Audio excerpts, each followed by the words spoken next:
The day Sophie turned 1 month old, Derek told me he had found his true love and asked me to let him go.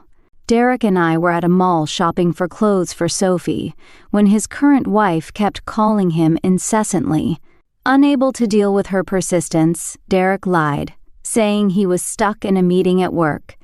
But she could hear the mall's background noise, which only made her more hysterical and relentless. He looked utterly annoyed and disgusted but had to patiently pacify her. I stood by, watching coldly, feeling a sense of schadenfreude arise within me. Once, he had accompanied that woman and treated me the same way. The pain I endured back then was now finally theirs to taste. The man who had been the perfect partner at 20 turned into a different person by 30. Derek and I had been married for 5 years. Just 3 months ago, our daughter Sophie was born. By all accounts, life should have been blissful and fulfilling. But as soon as Sophie turned 1 month old, Derek brought up the subject of divorce. He and Rachel sat together in the living room, their fingers intertwined, their faces resolute and unwavering. And me? I was the last obstacle standing in the way of this perfect pair's happily ever after. "We should get a divorce," Derek said. Afraid I didn't hear him clearly, he repeated it in a calm tone. At that moment, Sophie was crying loudly from her crib in the bedroom. I had just started changing her diaper, and she was uncomfortable. Hearing Derek's proposal made me blank out for a second, but Sophie's cries pulled me back to reality. I no longer cared about their ridiculous drama. My only thought was to grab a fresh diaper and get back to my baby. But my actions set off Rachel's growing insecurity. Rachel panicked. After plotting for so long to reach this moment of confrontation, she couldn't bear my indifference, even after their confession. She rushed over and grabbed my arm. "Emily, I'm sorry for what I've done to you," she cried. "But please just let go. This way, we'll all stop hurting." Her words finally made me look at them. Derek's face was filled with guilt and hesitation, his emotions written all over his face. Sophie's cries grew louder, but he stubbornly stayed put, watching as Rachel restrained me. Derek couldn't even meet my gaze directly. As I stared at him, his eyes darted nervously and he muttered, "Rachel and I, we're sincere about each other." I looked at him. I said nothing. He had pursued me for 3 years, cried in front of family and friends on our wedding day, promising to cherish me forever. We had supported each other for 7 years, and our baby was barely a month old. Now, he claimed that what he had with Rachel was the only thing real. So were all these years with me just a lie? Finally, I spoke. I turned to Rachel and said, "I'm not in pain. You two are the ones suffering. You're the one who chose to be the other woman. Legally and morally, I am still his wife." Rachel's expression twisted for a moment. She cracked. It was obvious how much she cared about the title of wife and everything that came with it. What else could she possibly care about? True love. Her pitiful tears and desperate pleas from a moment ago vanished as I struck her in her most vulnerable spot. She grabbed my arm tighter, her sharp nails digging into my skin. "Emily, you're still young. You have so many options ahead of you. Why are you being so stubborn?" "Oh, I'm young," I said with a sarcastic smile. "If you have so many choices, why pick this one? Why choose to be a mistress, a lover, someone who has to live in the shadows?" Rachel wasn't prepared for me to rip away her facade. She screamed and burst into tears once again. And then Derek decided he'd had enough. He shoved me hard. Rachel had already been holding me tightly, and Derek's sudden push caught me off guard. I lost my balance, stumbled backward several steps, and fell to the ground. For a moment, the world felt utterly absurd. I had just finished my postpartum confinement period, hadn't even returned to work, and now I was lying on the floor, pushed by my own husband. Meanwhile, our daughter was in the bedroom, crying loudly. Her cries seeped through the half-open door, breaking up into intermittent wails, and Derek, Sophie's father, stood there like some kind of hero, as if he had done something noble, valiantly protecting the woman he loved from the big, bad wife. He stood tall and imposing, full of self-righteousness. Hearing Sophie's cries from the bedroom, I clenched my teeth and said, word by word, "Fine, let's divorce." Derek and I were both 31 years old. Compared to many of our peers, we had waited longer to start a family. We were college sweethearts who got married after graduation. 10 years of love had passed, and this year, Derek found his true love. Life truly is a joke. Our divorce was straightforward. Assets were easy to divide. Our jobs didn't overlap, and we had no debts. But there was one sticking point: custody of Sophie. Derek made it clear he believed Sophie should stay with him. At 30, she was his first child. He was willing to compromise on assets, but giving up Sophie was something he couldn't accept, and I wasn't about to let her go either. Derek was still young, and now that he had gotten involved with Rachel, it was inevitable that they might have more children together in the future. But what about Sophie's situation when that time came? My marriage was already a complete disaster, and I was determined not to let my daughter's life fall apart as well. The problem was, Sophie was just 3 months old, still in her nursing period. Her custody outcome was obvious. Even Derek's lawyer friends advised him not to drag things out, warning that with the divorce cooling off period, prolonging the matter would only make everything more complicated. Derek was visibly frustrated and unconvinced, but Rachel's constant pushing wore him down.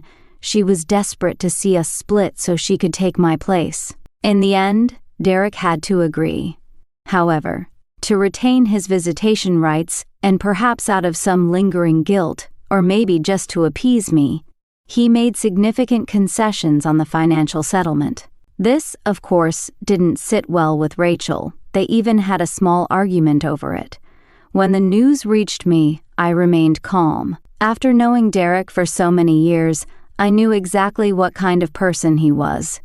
His persistence over Sophie's custody wasn't because he genuinely wanted to be a hands-on father. Rather, he wanted to show the world that our separation was due to a natural emotional breakdown, and that he was fully committed to his responsibilities as a father. He needed to maintain his image as a good guy. Our social circles overlapped considerably after all these years together, and he still had to maintain his reputation for the sake of his future networking and social life.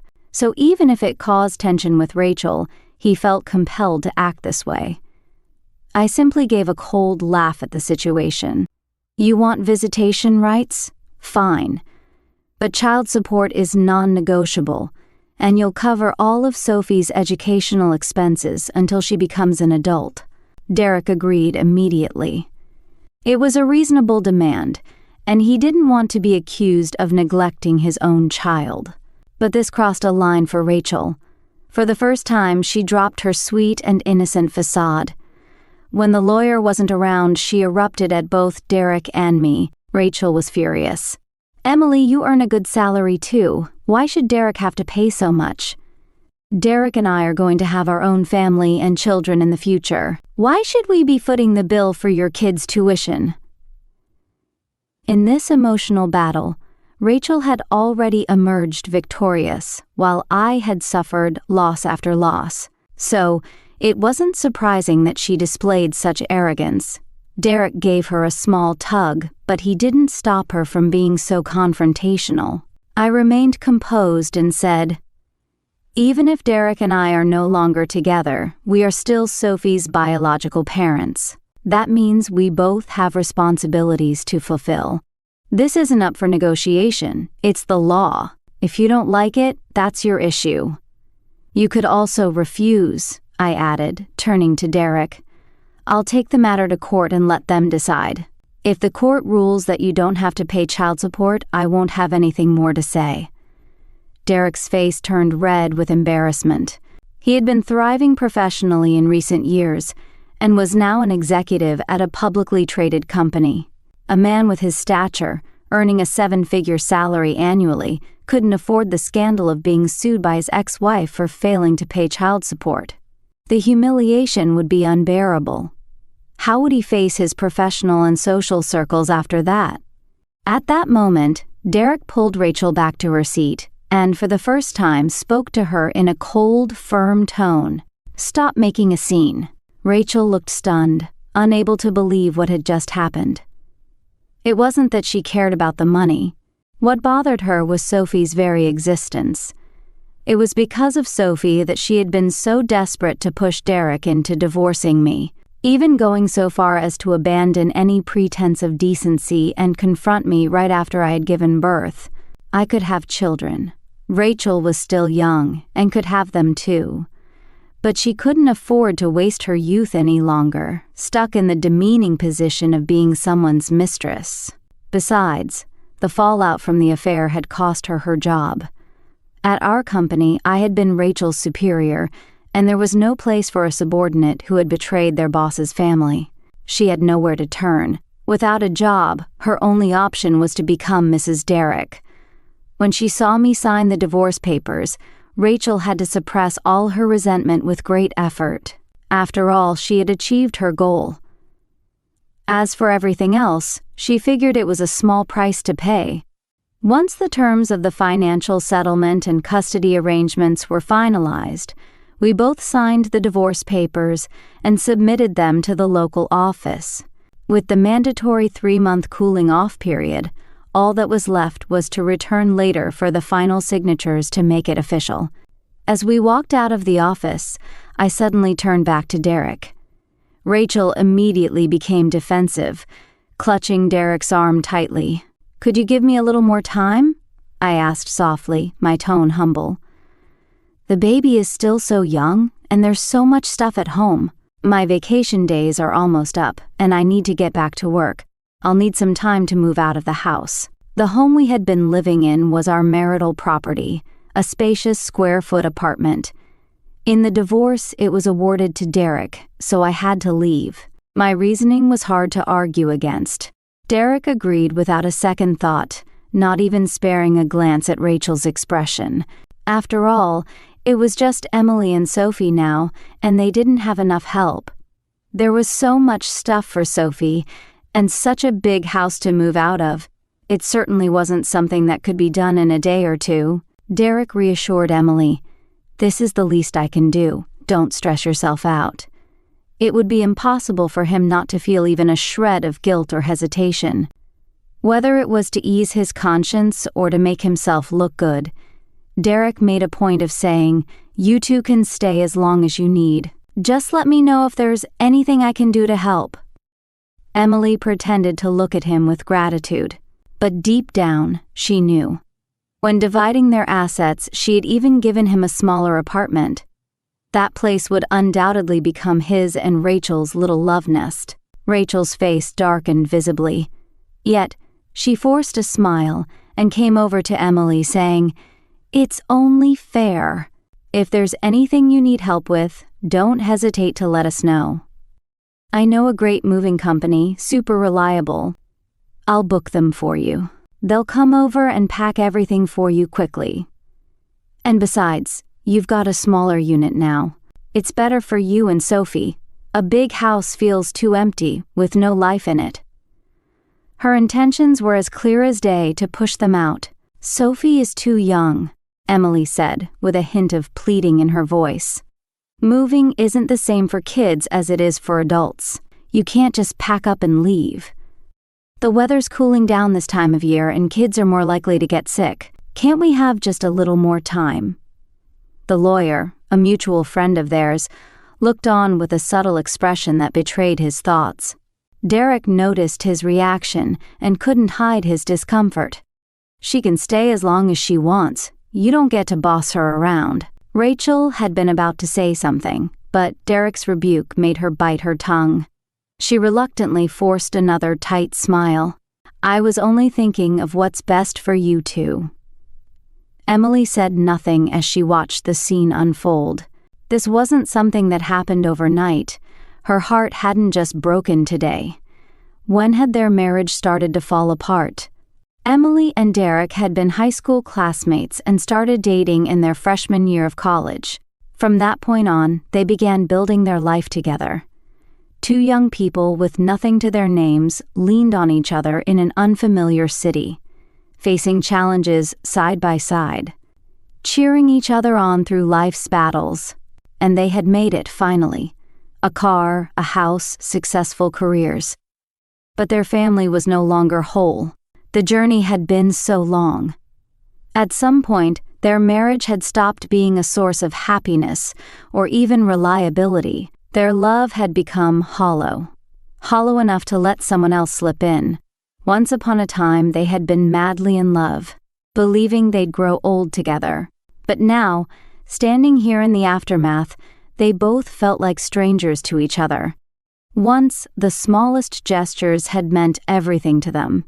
Now, even as they divided their assets, both were calm and composed, devoid of any emotions or arguments.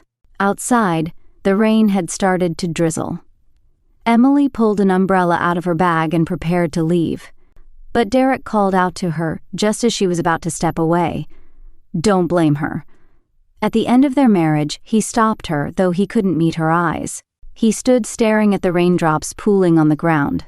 Blame me, don't blame her. Emily paused but didn't turn back. Opening her umbrella, she walked away. She laughed bitterly as she walked.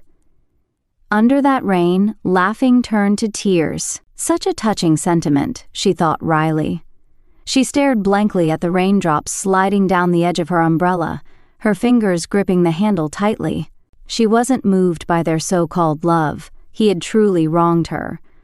Because on the very day they signed the divorce papers, Derek had admitted to her that he and Rachel had started their affair 2 years ago, in July. And back then, they had just lost their first child. Both of them had always been healthy, but for some reason, they had struggled to conceive. After 1.5 years of trying, there was still no sign of a pregnancy. Emily's mom had turned to prayers and rituals in desperation, while Derek's mom had found some ridiculous folk remedy, burning talismans and mixing the ashes into water for Emily to drink. Emily, with her master's degree in biopharmaceuticals, couldn't believe such superstitions. The concoction was bitter and disgusting, but Derek's mom had forced her mouth open to pour it in. That incident had sparked a family feud. Caught in the middle, Derek tried to appease both sides, playing the peacemaker. Eventually, he managed to broker a fragile truce.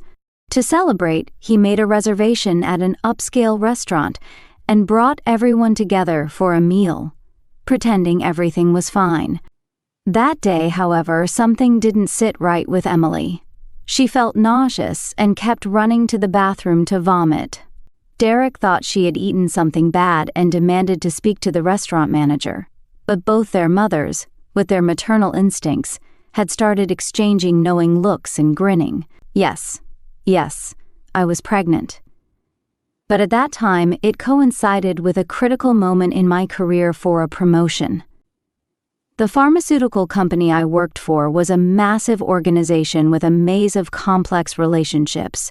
I had no connections, no support. Fighting my way up on my own for years had been incredibly difficult. Derek strongly urged me to give up the promotion opportunity, inform the company about the pregnancy, and try to reduce my workload as much as possible. But that's not who I am. I'm fiercely competitive and refuse to fall behind others in anything.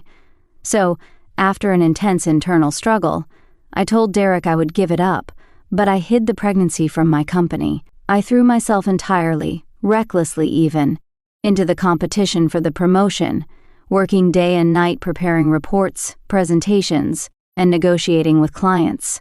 During that time, I worked overtime every single day. Although Derek sensed something was off, he was away on a business trip in another city and couldn't intervene. Meanwhile, his mother had a strong dislike for me. Every morning when I woke up, I had to argue with them. Derek's mother was an extremely traditional woman from a rural background. In her worldview, a woman who was 28 and still focused on her career instead of having children was nothing short of a monster. She genuinely cared about me, but she just couldn't accept that her daughter-in-law was, in her eyes, a monster. So she pressured Derek relentlessly to talk sense into me, but since Derek was traveling, he was powerless to do much. With the stress from work and family, Derek found himself caught in the middle, torn and overwhelmed. But I was determined. I braved my way through the workplace, enduring morning sickness, facing off against competitors, and winning over difficult clients. But everything changed in an instant.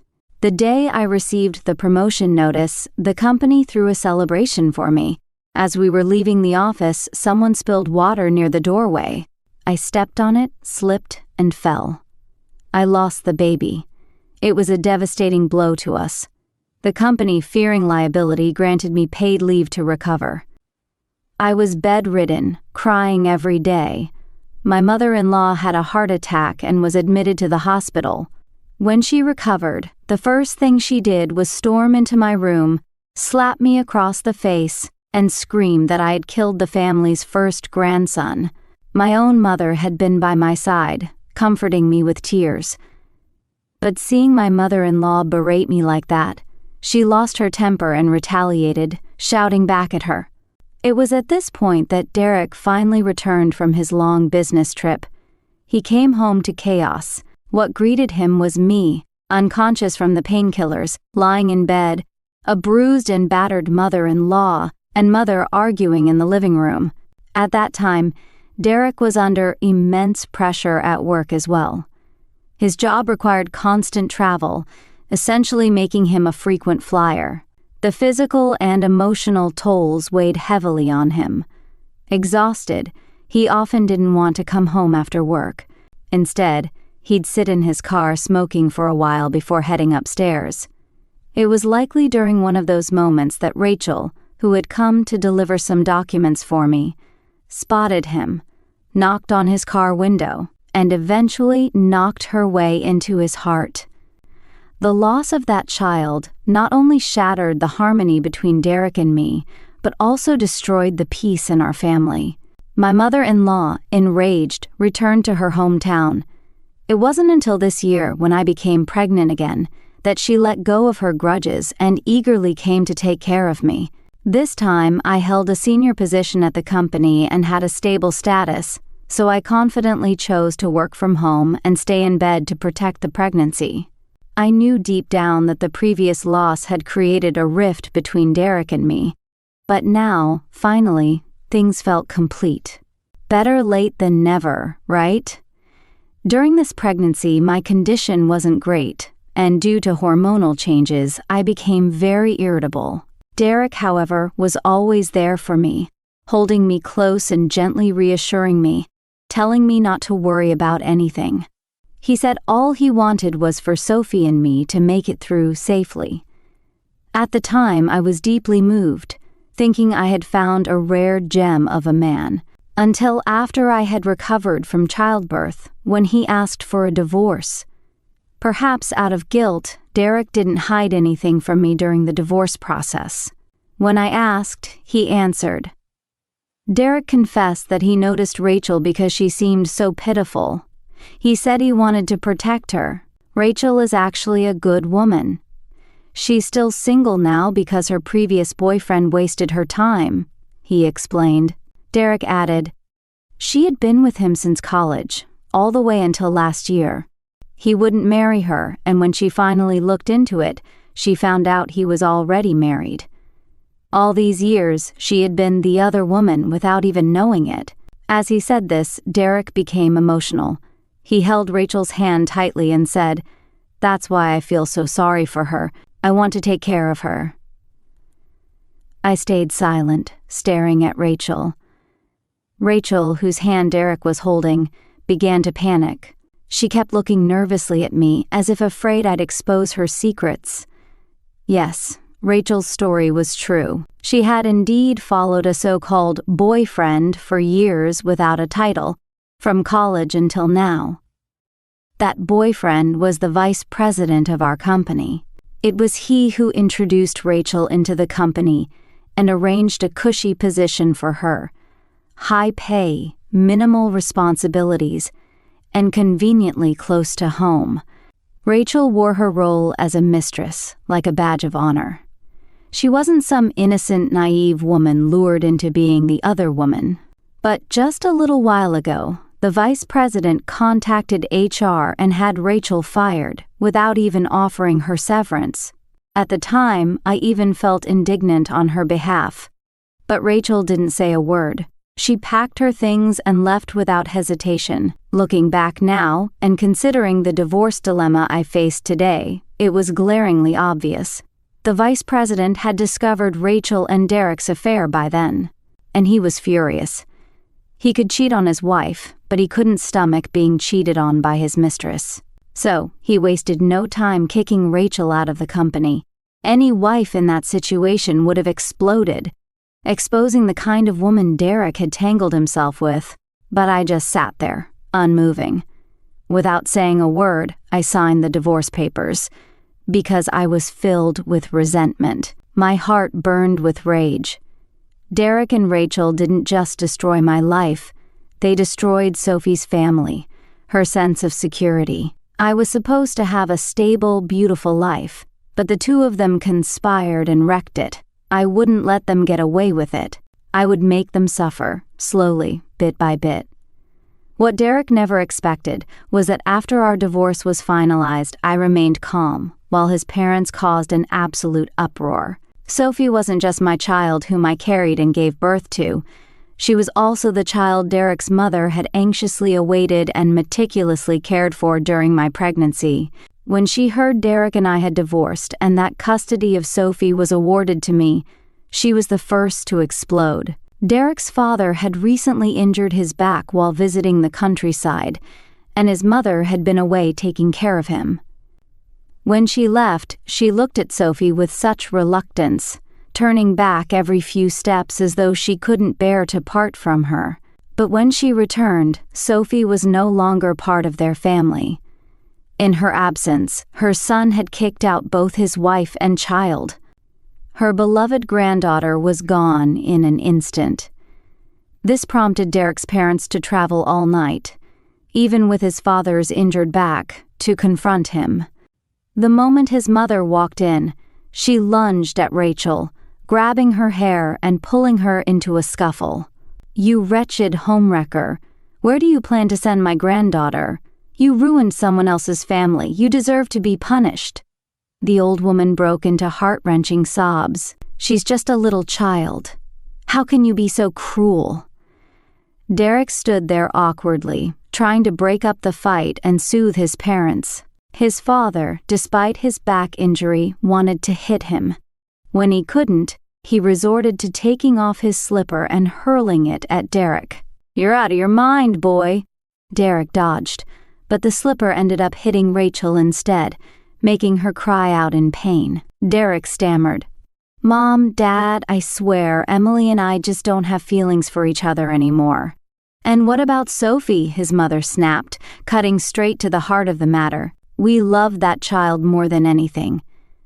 Why don't you just kick us old folks out too while you're at it?" Derek was at a loss for words. He quickly tried to reassure them. "I'll always be Sophie's dad. I'll take responsibility for her, I promise. Your family's gone. What kind of responsibility can you take?" Their reaction was far more intense than Derek had anticipated. Rachel, her hair disheveled and face tear-streaked, hid behind Derek, but he was too overwhelmed to protect her. The situation had spiraled beyond his control. As they argued, Sophie suddenly began crying loudly. She was hungry and needed her formula. Hearing her cries, Derek's mother immediately perked up. "Oh no, sweetie, don't cry," she exclaimed. I held Sophie, soothing her for a moment before handing her to Derek. "Hold her for a bit. I'll go with Mom to the kitchen to prepare her bottle." There was no refusing such a reasonable request.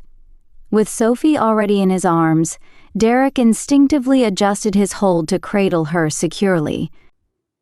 Sophie cried so hard her little face turned red, gasping for breath between sobs.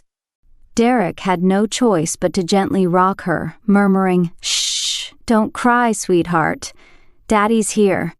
Seeing someone with her, Sophie's tantrum subsided. She whimpered a little, then grabbed Derek's finger and smiled. Her tiny hand wrapped around his finger, melting his heart. Derek sat down on the couch, still holding Sophie. "She really looks like me, doesn't she? Dad, take a look." Derek's father came over to take a closer look. The scene of them bonding as a family left Rachel awkward and out of place.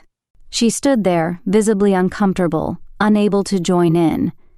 Eventually, she tried to interact with Sophie, extending her finger to mimic Derek, but Rachel's freshly manicured nails were too sharp, accidentally scratching Sophie's cheek.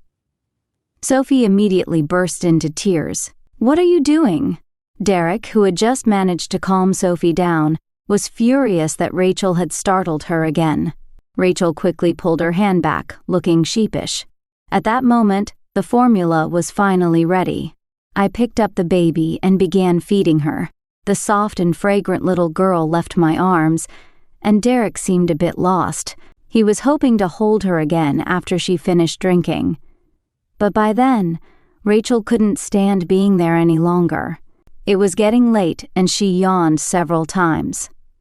"Let's go," she whined. "We should head back. With so many people here, they can't get any rest." She had a point. Too many people around meant Sophie wouldn't be able to sleep. Derek's apartment was a small one-bedroom unit, just enough for him and Rachel. When his parents arrived unexpectedly, he wasn't prepared. He suggested taking them to a nearby hotel, but his mom refused to let go of Sophie, holding her tightly in her arms. Derek spent a long time persuading her, and it wasn't until I stepped in to suggest they stay at a nearby hotel and come back the next day to help me with Sophie that she reluctantly agreed. As she left, Derek's mom looked back repeatedly, clearly worried. She told me, "You're a single woman with a child. If anything happens, make sure you call us." I nodded. Yes, I would call. After all, they had ruined my life. How could I let them live peacefully? Derek's parents stayed at a hotel near the apartment complex. I had initially suggested hiring a nanny, but his mom didn't trust the idea, so they came over every day to help look after Sophie, cook meals, and tidy up. Derek's mom would frequently call him over for meals and to spend time with Sophie before he went home at night. Meanwhile, Rachel, who wasn't working at the time, could only sit at home waiting for him to return. But Derek came home later and later each time. Rachel was furious. She had once told Derek that as long as she had him, she didn't need anything else. She even gave up her job for him, something Derek felt deeply guilty about, which was why he agreed to divorce me. Rachel must have been baffled. Why, even after the divorce, was Derek still so tied to me and this child? But she knew Derek well. He responded more to gentleness than confrontation. So lately she had refrained from causing any drama in front of me. Late one night, I called Derek. "Sophie has a fever," I said anxiously. "Derek, my car is in the shop. Can you come take us to the hospital?" I could hear Rachel angrily asking who was on the phone. "Your parents are panicking. Sophie is older now, and there's so much stuff to carry. We really don't know what to do." I sounded on the verge of tears over the phone. "Were you asleep? I didn't mean to disturb you. Please, I'm begging you." Those words broke Derek's heart. What happened? She seemed fine when we had dinner earlier. Without hesitation, he said, "Start packing Sophie's things and tell my parents not to worry. I'm on my way." I wasn't lying. Sophie truly had a fever. She was burning up and vomiting, and we were all at a loss, but I was an adult. I was fully capable of handling the situation on my own. Even if no one helped, I could have taken her to the hospital myself and resolved it. But Sophie was Derek's biological daughter too. Why not make use of his labor when it was available? Seeing their granddaughter's tightly shut eyes and her constant vomiting, Derek's parents were frantic. They kept calling him nonstop. Derek arrived quickly. The house was full of women, children, and elderly people. At that moment, Derek had no choice but to step up as the backbone of the family. He rushed around, driving us to the hospital, registering Sophie for the pediatric emergency unit, creating her patient file, consulting the doctor, and taking her for tests. The blood work showed abnormal white blood cell levels, and the doctor suspected pneumonia, recommending an X-ray. It was so late that Derek had to help his parents get a taxi back home. After Sophie's X-ray, he sat with her and me in the overcrowded pediatric hospital, waiting for the results. By then, Sophie had been given an anti-nausea injection and finally stopped vomiting. She clutched Derek's finger tightly in her sleep, her little eyebrows furrowed. Gently, Derek used his finger to smooth out her brow and smiled at me. "This little one has thick eyebrows. She's going to have a fortunate life." He leaned in and whispered to me, "Our Sophie is way cuter than that kid over there." I couldn't help but laugh through my tears. Earlier, when other kids were crying during their injections, Derek had found it annoying. But when Sophie started crying during hers, it felt as if someone had grabbed his heart and twisted it. He even begged the nurse to be as gentle as possible. The doctor said, "The child doesn't have any major issues, but there's a shadow on her lung. If possible, you should consider further specialized examinations." No parent wants to hear something like that. Derek was on the verge of losing it, his face full of panic. What should we do? My personal recommendation is to take her to a major hospital in the city and book an appointment with a specialist. The doctor said, "The medical facilities there are better, and the results will be more accurate. When it comes to children's health, you can't take any chances, but if you find it too troublesome..." "We're not afraid of trouble," Derek interrupted the doctor firmly, taking charge of the situation. "Just tell us which direction to go." "I have a classmate working at a hospital in the state capital. I'll contact him tonight to arrange the transfer." Parents are always anxious when their children are sick. This kind of situation was nothing new for the doctor. But perhaps he didn't realize that the seemingly ordinary couple before him was actually divorced. That night became quite a whirlwind. Sophie could have been admitted to the hospital, but Derek was worried. Children's hospitals are always crowded, and he had recently read several news stories about child abductions, which made him uneasy, so he drove Sophie and me back home instead. By the time we got home, it was very late. Out of habit, Derek took off his shoes and jacket, ready to head into the bedroom to sleep. It was only then that he remembered. We were no longer married. He froze, jacket still in hand. In the end, he left. As he walked out, Derek kept looking back almost every few steps and reminded me with great concern, "If Sophie has a fever again in the middle of the night, call me. Promise me you'll call, okay?" Anyone who's had a sick child at home knows how exhausting and drawn out the process can be. And that's how it was for me. I shamelessly directed Derek to run errands for Sophie, back and forth, whether it was out of a father's sense of responsibility or pressure from his own parents. Derek did it willingly, without complaint. That's just how men are. When a child is born and they haven't spent much time with them, the emotional bond isn't strong, and even marriage sometimes seems optional. But once they get involved in raising that child, helping them grow up, watching them change day by day, their priorities shift. Suddenly, emotions for another woman don't seem quite as significant. Nowadays, getting an appointment with a specialist is extremely hard. It takes time to make connections, and Sophie's condition was unpredictable. Countless times, Derek received late-night calls from me, and without hesitation, he would get dressed, drive over, and take Sophie to the hospital for checkups and treatments.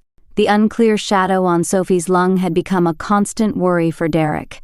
He pulled every string he could, running around everywhere, asking for favors, just to secure an appointment with a renowned professor in the state capital. He spared no expense for the most accurate tests and best care.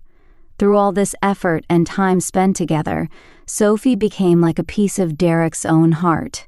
And because of this, he started to realize just how much he owed Sophie. It's true. When Sophie grows older and starts school, how will she see him? If I remarry in the future, she might have a stepfather, and she might end up calling another man Dad. With all the news about stepfathers abusing stepdaughters, how could he ensure that my future partner would be a good man with strong morals? Sometimes I saw Derek lost in thought. I wondered if these concerns were starting to cross his mind. But even if they were, what could he do about it? That wasn't for me to worry about. Sophie was still so little, still just a child, so vulnerable. I needed to protect my daughter from any harm, including harm from her own father. My suspicions were confirmed. Derek's resolve had begun to waver. One day, Rachel came to the hospital. I had just returned from fetching water and overheard them arguing in the stairwell. You could follow your ex-boyfriend for so long without any status or title, so why can't you just wait for me now? I've never treated you badly. Derek's voice was filled with frustration. Rachel screamed back, "What's wrong with you, Derek? She was already pregnant when we got together. I told you back then that you should have taken care of it and gotten rid of that baby." And now this sickly child? It just proves she shouldn't have been born. She's nothing but bad luck. Her words sent Derek into a rage. These past days, he had shamelessly begged classmates and friends, running himself ragged, all to secure an appointment with a top professor for Sophie. And now, this woman had the audacity to say that his daughter shouldn't even exist. Any remaining affection or tenderness Derek might have felt for Rachel evaporated instantly. Furious, he pushed her away. "You were the one who broke up her family, and now you have the nerve to curse her? I already owe her so much. Do you have no shame at all?" His words were like a slap to Rachel's face. In the reflection of the stairwell window, I saw her collapse onto the steps, sobbing hysterically. Rachel broke down completely. Suddenly, she clutched her stomach and began writhing on the floor in pain. Her body curled up, trembling like a shrimp. At first, Derek thought she was faking it and ignored her, but when he saw her face turn pale, he realized something was seriously wrong. From my corner, I watched as he scooped Rachel up and ran. The doctor later told him it was a threatened miscarriage. The words hit Derek like a bolt of lightning. He was going to be a father again. Rachel lay on the hospital bed, gently touching her lower abdomen. Nobody knew what was on her mind, but she wore a confident, triumphant smile. Life has its twists and turns. Now things had changed. She was pregnant too. She thought bitterly, this time Derek won't be so charmed by Sophie anymore. Because of this child, Derek's parents finally started treating Rachel a little better.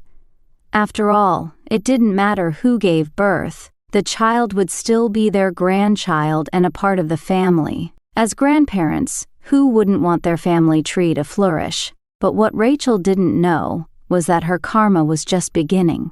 It was the end of the year, and my work had me swamped. Finally, I packed up slowly and moved out of the spacious apartment. Derek moved in with his parents and Rachel. After explaining my work situation, I decided to temporarily leave Sophie at Derek's house. Derek's parents were thrilled. They would treat Sophie like a treasure, afraid that if I thought they were playing favorites or mistreating her, I might never let them see their granddaughter again. Derek didn't raise any objections either. He knew how busy I was, and compared to daycare or an unfamiliar nanny, leaving Sophie with his parents was undoubtedly the better option. So he was more than happy with the arrangement. But Sophie, being young and spoiled, was prone to crying and fussing. Rachel, now out of work and uncomfortable due to her pregnancy, had to stay in bed and rest, just like I had to back then. With a small child crying and disrupting her, Rachel found it even harder to rest. She was on the verge of a nervous breakdown. As a result, she frequently lost her temper with Sophie. Derek and his parents noticed everything. While Rachel might be carrying a child, Sophie was the little darling they'd held in their own hands. So who would they side with? The answer was obvious. Eventually, Rachel couldn't control her temper any longer. She even called me, demanding that I take Sophie back. Her aggressive tone infuriated Derek's parents. They already disliked this woman who had broken up their son's family, and now she was bullying a single mother and her child? This woman's heart was rotten. Rachel was no longer Derek's emotional refuge. She had become the instigator of conflict. The household was constantly filled with tension. Things eventually escalated. Derek called me, asking when I could finish my work so he could bring Sophie back to me. I didn't respond right away. "I'll talk to my boss tomorrow," I said softly. "I'll try to postpone a few of my projects. You know, my brother just had a baby, and my mom's there taking care of them. I did hire a nanny before, but she was so careless. She gave Sophie cold water while I wasn't looking. Cold water to such a young child." Derek's heart broke at the thought. And my situation? It was downright pitiful. He felt too guilty to press the issue further and quickly changed the subject. That's when I realized Sophie's living situation in their home wasn't ideal. The very next day, I went to their house to take Sophie back. Derek's parents panicked. They were terrified I'd think they were mistreating Sophie and would never let them see her again. They urged Derek to explain the situation to me. But I didn't come alone to pick up Sophie. Knowing Sophie had a lot of belongings, I brought along a male colleague to help. The moment my colleague stepped into Derek's house and saw Rachel throwing a tantrum in the living room, he raised an eyebrow. Rachel looked disheveled, her face swollen. Her pregnancy hormones had caused her to gain weight drastically. Her once glamorous auburn-dyed hair had grown out, revealing dark roots, making her look unkempt and rough. She was wearing an oversized house dress and cheap plastic slippers, standing in the living room, yelling. At first, Rachel didn't notice the man standing behind me. But when she finally saw him, she froze. "What happened to you?" Our department's vice president looked at Rachel, genuinely astonished, but he hadn't forgotten how Rachel had cheated on him. So, with a smirk, he turned to Derek and said, "She didn't look like this when she was pregnant with my child." His words were like a bomb that detonated in the middle of the room. Everyone went silent in shock. Derek immediately grabbed the man by his collar and pushed him against the wall. "What do you mean by that?" My colleague raised his hands in mock surrender, leaning against the wall with an innocent expression. "She used to be my mistress," he said nonchalantly. "When you two started seeing each other, I was the one supporting her. Didn't you know? You cheated on me and now you're angry? What's there to be mad about?" With a casual shrug, he added, "She had 2 or 3 abortions while she was with me. I suppose I owe her for that. Now that she's with you, she's found a stable situation. I'm happy for her." His gaze shifted to me and Sophie, lingering meaningfully. "It's just a shame about your child." Those words were another bombshell, completely shattering Derek's composure. "I've treated her pretty well, you know. Every time she had to terminate a pregnancy, I was there with her. I even paid for the best packages available. But still, the man deliberately left his sentence unfinished. Given her history, the doctors haven't said anything about complications with this pregnancy, right?" Rachel was utterly panicked. She wanted to rush over and shove him away, but the way Derek looked at her sent a chill down her spine. But what had she done wrong? This man was indeed her benefactor. She had been with him since her college days. He was the only man she'd ever been with, and she had kept herself pure. Yes, she had terminated a few pregnancies along the way. But wasn't that because he refused to marry her despite watching her carry his child? He even forced her to terminate them, making it clear he was only playing around.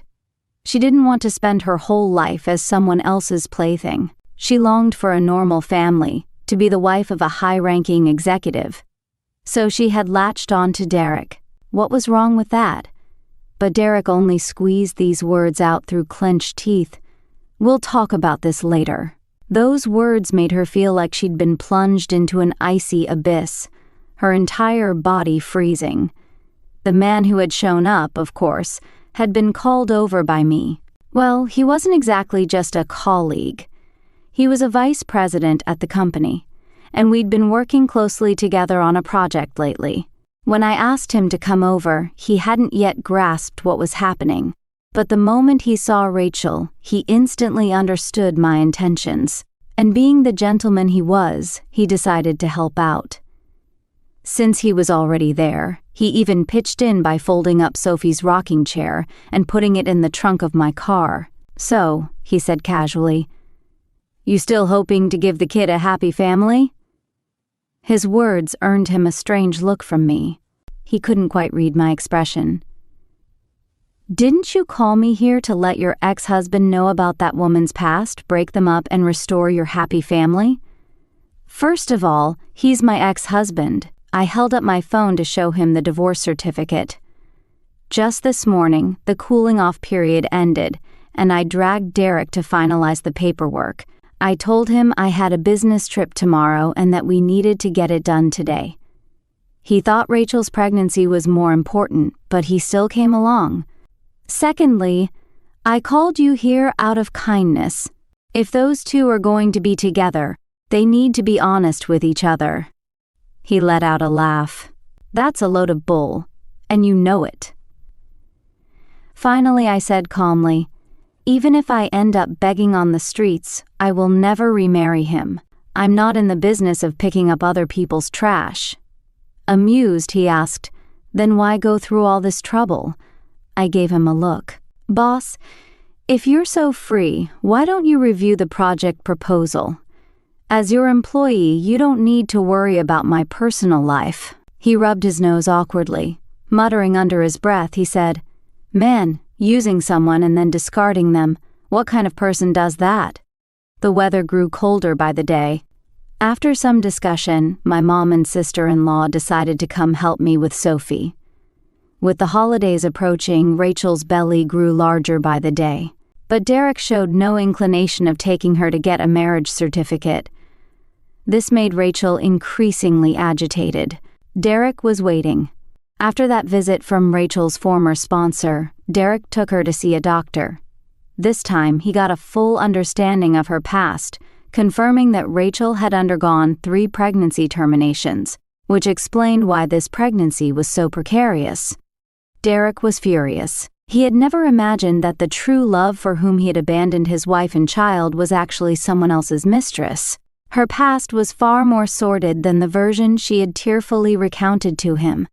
So Derek asked the doctor how to perform an amniocentesis for a DNA test. He suspected the child might not even be his. The doctor explained that Rachel's condition was unstable, and they would have to wait until the pregnancy was further along and the fetus was more secure. So Derek refused to marry Rachel until the DNA results came back and cleared his doubts. After my mom arrived, Derek's parents stopped visiting to see Sophie. They felt awkward about it, but couldn't stop themselves from constantly urging Derek to visit us more often and bring back photos and videos of Sophie for them to see. Sophie grew taller by the day. Derek, watching her, couldn't help but feel a deep affection. He even offered to buy her new clothes for the holidays. The mall was packed with people as the holiday season approached. Derek carried Sophie carefully, shielding her from the bustling crowd. After dinner, his current fiancée, Rachel, heavily pregnant, began frantically calling him. She called several times, demanding to know when he would come home. Hearing Derek reply impatiently that he was working late at the office and would be home later, I almost couldn't contain my laughter. How ironic. The same old scene, playing out again. What goes around comes around. This upscale mall's children's clothing section was quite expensive. Derek wandered through the aisles with us, picking out clothes and holding them up against Sophie, as if he wanted to buy everything in sight. The sales assistant's face lit up with a broad smile, eagerly recommending products and complimenting Sophie on how adorable and angelic she was. Derek, ever so nonchalant, waved his hand generously and instructed them to wrap everything up and charge it to his card. Meanwhile, his phone kept buzzing incessantly with calls from Rachel, who was clearly losing her patience. But the phone was simply too loud to ignore. Derek glanced at the screen in exasperation, then turned to me to explain, "I can't help it. I just don't want to go home and listen to her nagging.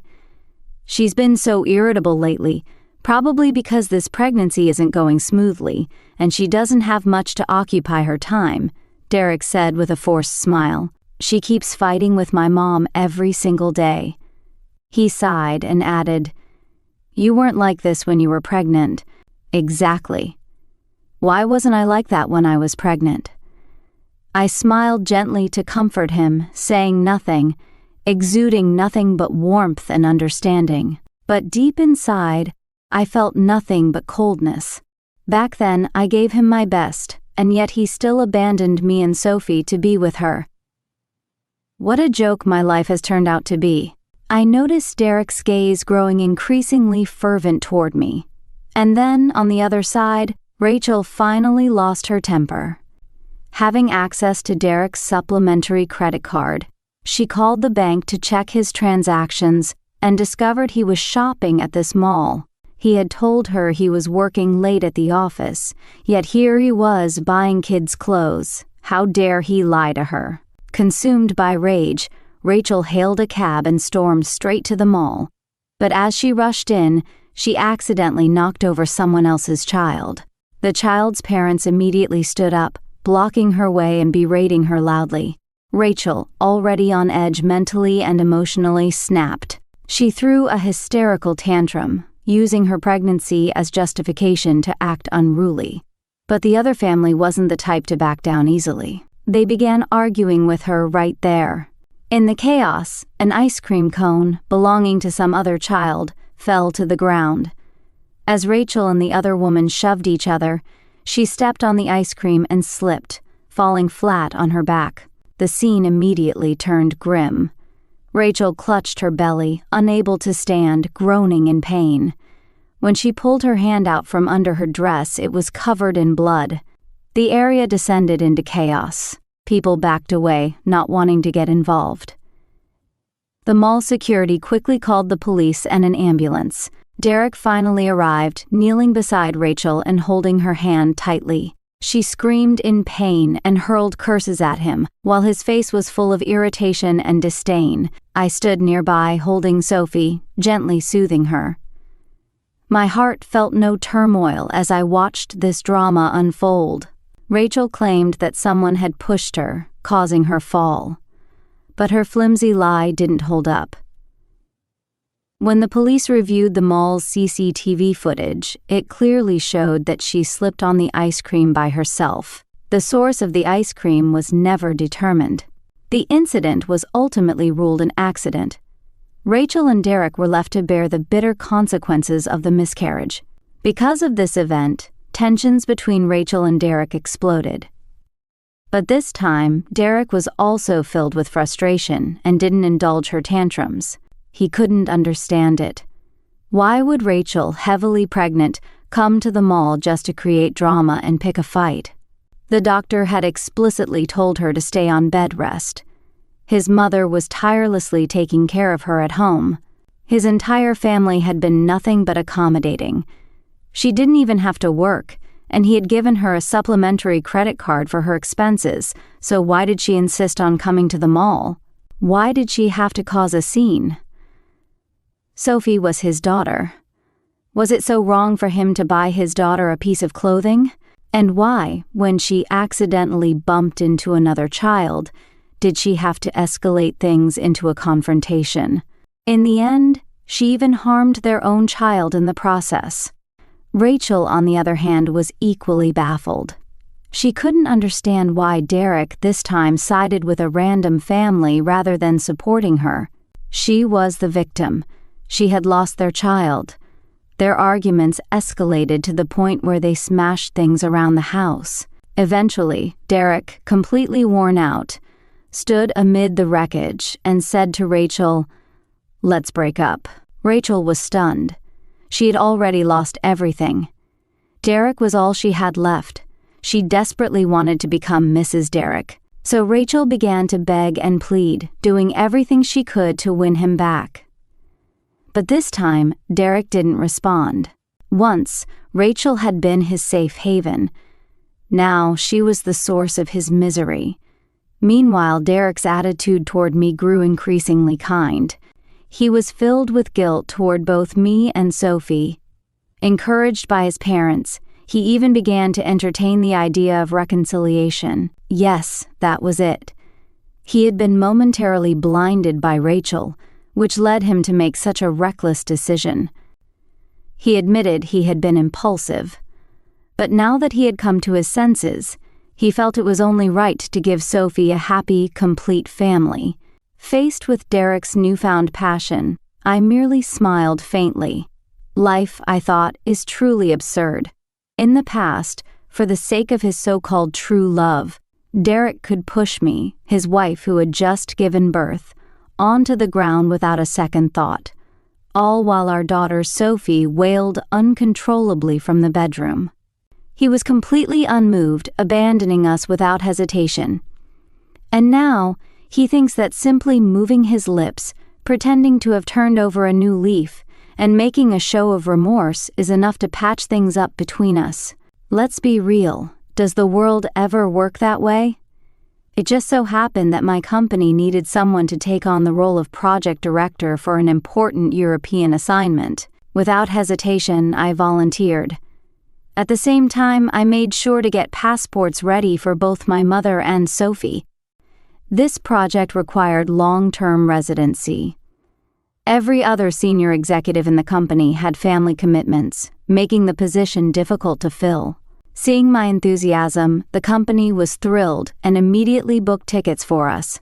Meanwhile, Derek was still basking in the illusion of a reunited and perfect family. He was so desperate to erase the shameful chapter of Rachel from his life that he couldn't wait to cut all ties with her. The sweeter they were before, the more bitter their fallout now. Things escalated to the point where Rachel stormed into Derek's office, smashing everything in sight. Many mutual friends couldn't resist poking fun at the situation on social media. I, on the other hand, quietly sorted out all the arrangements for our move abroad. I even entrusted my brother to help sell the house. Our flight was scheduled for tomorrow.